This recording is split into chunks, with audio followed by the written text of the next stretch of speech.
If you open a book and you turn to the last page of the last chapter and look at the last sentence, more than likely you'll see a period. The author has methodically put this period in place to let you know that it's the end. Story's over, no more. According to the Center for Disease Control, 1.2 million Americans attempt to put a period in their story every year. Of that 1.2 million, 46,000 are successful. I am one in 1.2 million. Now you may look at me and say, she doesn't really look like she has issues. I do. There's not a look for mental health.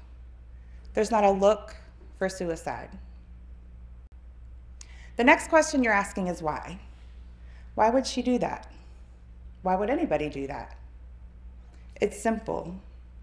I could not bear the pain. Did I want to die? No. Did I want to leave my family? No. But the pain was too much for me. See, in my particular story, I betrayed the trust that people who loved me gave to me. I betrayed the trust of people who only wanted what was good and right. I hurt the people that loved me the most. I could not face that pain. There was not a light at the end of my tunnel. There was only darkness. From that moment on, I was taken to our local hospital where I was going to get a really quick, fast education on our mental health system. And what I learned is it's broken. The nurses were unkind, sometimes just mean.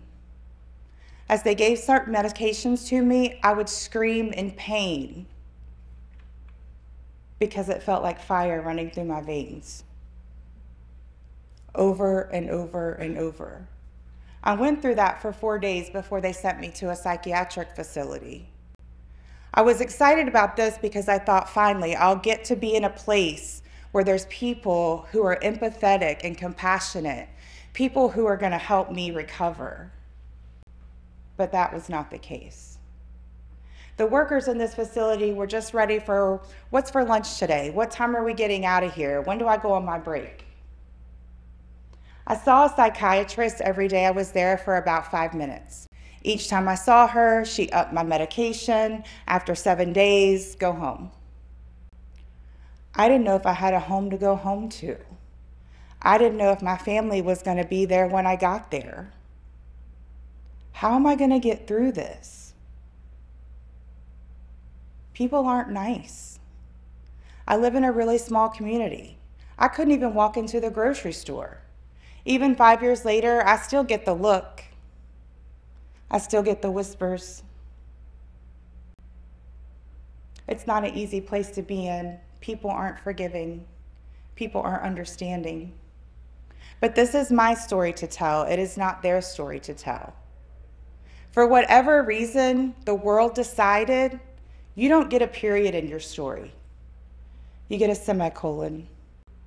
The semicolon, that means the sentence could have ended, the story could have ended, but we're going to put this there and keep it going.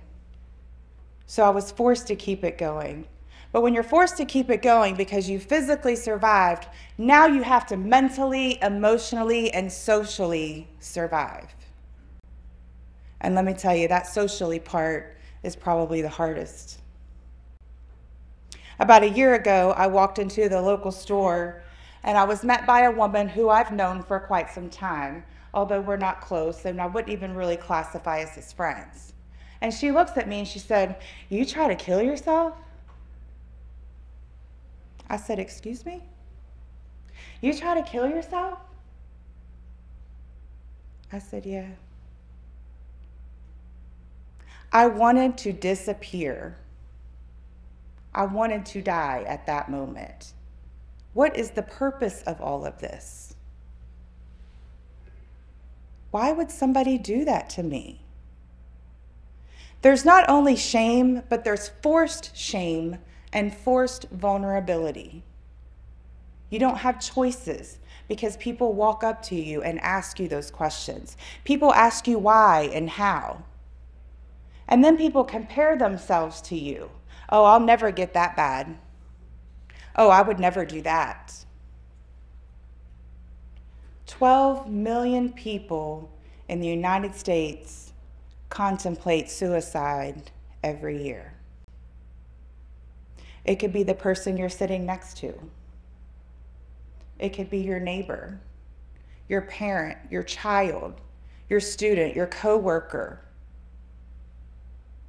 It could be anyone. Being in a place where you feel so alone and so empty that you feel that ending your life is the worst. But the hardest part is what comes next. And the most important part is what comes next. How do you choose to live your life?